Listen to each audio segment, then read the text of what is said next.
Welcome back. Now to our next conversation. Earlier this week, President Muhammadu Buhari flagged off the Kolmani Integrated Development Project in the Northeast, and the first of its kind in the zone.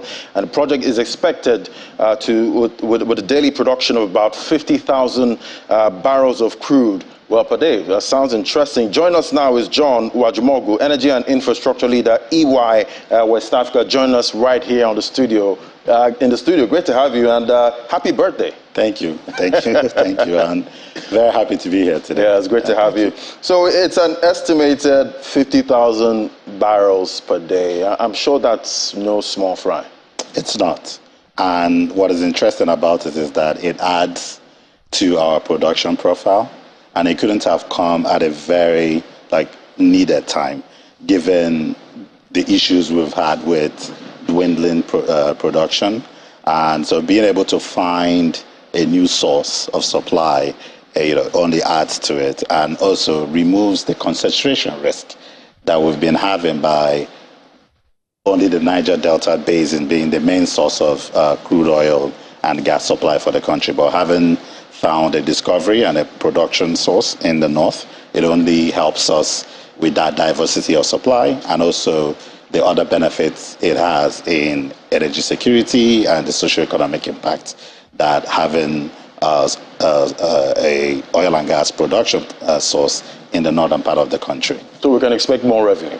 Of course. At the end of the day, it adds to revenue from crude oil, which is the main source of government revenue. And I guess what people may be asking is, at a time when we are transitioning away from fossil fuel, is this a good thing? Mm-hmm. Well, it is, because to face the facts, oil and gas is still the mainstay of the economy for Nigeria and a lot of emerging economy, and will be what will finance the energy transition. So like NNPC says, energy for now, energy for later. So oil and gas still remains the mainstay of the economy and will be the primary source of funding that transition to lower carbon energies, and as well as funding the industrialization and growth of other sectors as well. So it's a good thing. And talking about energy transition, we know COP27, they did come to some kind of deal for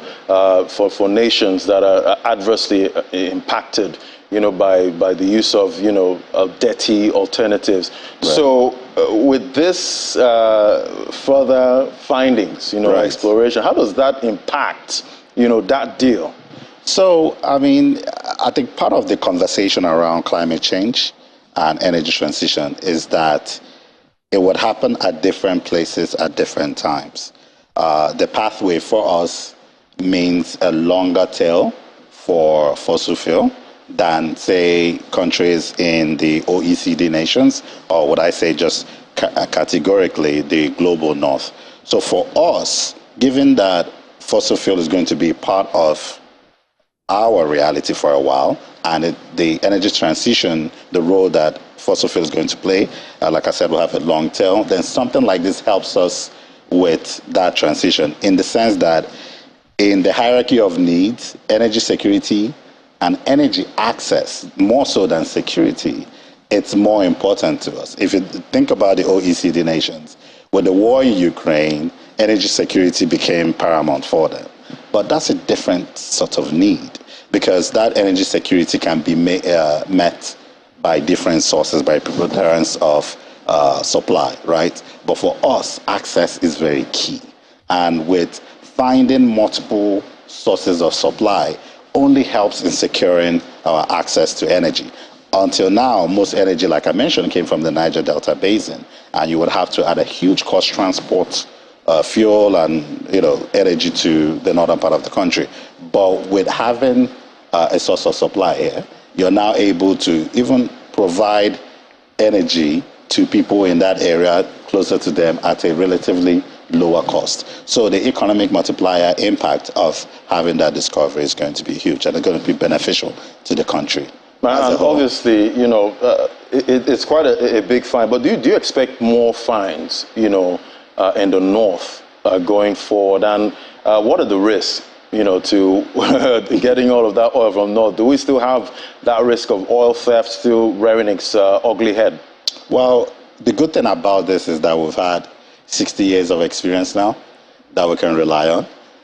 The Niger Delta has provided a model of what works and what doesn't work. So I'm looking for the operators in that area to leverage the lessons learned around pipeline security, but more importantly, in dealing with the underlying drivers of the theft and insecurity, which is some of the, the social contracts that operators have with host communities.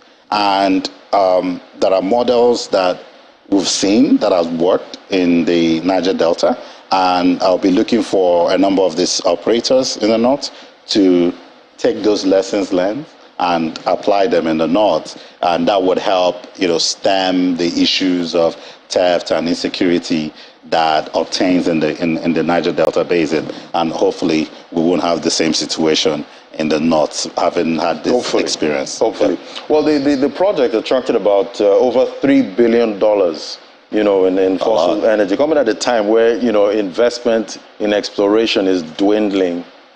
I will say it's good.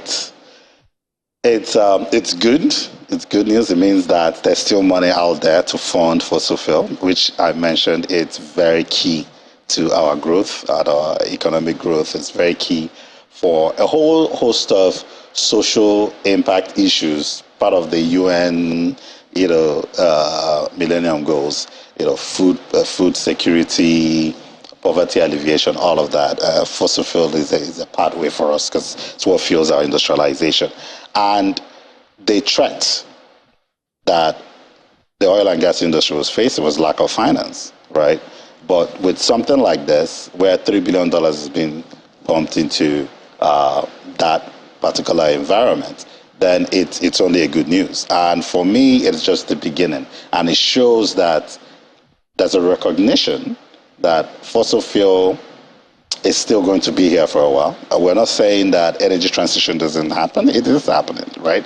And will happen, but it will happen at different stages. But for us in the global south and in Africa in particular, where energy access is a big issue, where we have low levels of industrialization, the only way right now for us to overcome that challenge is through, leveraging and exploiting our huge endowment of hydrocarbons, and to find that there are financiers and investors who also have that same narrative and are willing to invest. It's quite comforting.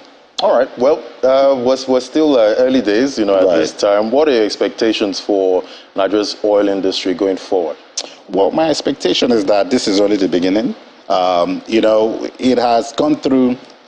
The oil industry has always suffered cyclical shocks. But over the last couple of years, maybe the last 5 years, from COVID to your regular geopolitical tensions to the host community issues, it's been quite a volatile environment. But with the global economy hopefully rebounding, we hope, next year, and energy consumption on the rise, and all other variable factors that typically drives energy consumption, so population growth, increased industrialization, you're going to see, I believe it all augurs well for the oil and gas industry. I mean, everything in this room, there's a popular picture that shows that, imagine life without oil. You're going to have everything in this room, one way or the other, uses oil. Everything, not only oil, but gas, and it has a very wide impact in every activity we do. So some of the factors that were derailing the growth of the industry, we hope with the measures that are being put in place in Nigeria, particularly the PIA, with how it resolves regulatory uncertainty, with the host community development fund coming in and helping deal with some of the restiveness that have stalled production, with the environmental trust fund set up as part of the PIA, dealing with environmental impact of oil and gas drilling, even with climate change and the enforcement of low carbon and reduction of carbon emissions, and meaning that they're pushing for a sustainable way of oil and gas production. I think all of this is going to combine together, create a very favorable environment for oil and gas players. And I think the industry, it's only going to be bigger. Just a matter of time. Just a matter of time. There's still a lot of volatility, when we look at the markets, talking about the oil market. But thank you so much, Mr. John Wajimogu, Energy and Infrastructure Leader, EY, West Africa. It was great having you. Thank you. Happy birthday again. Thank you. Appreciate it.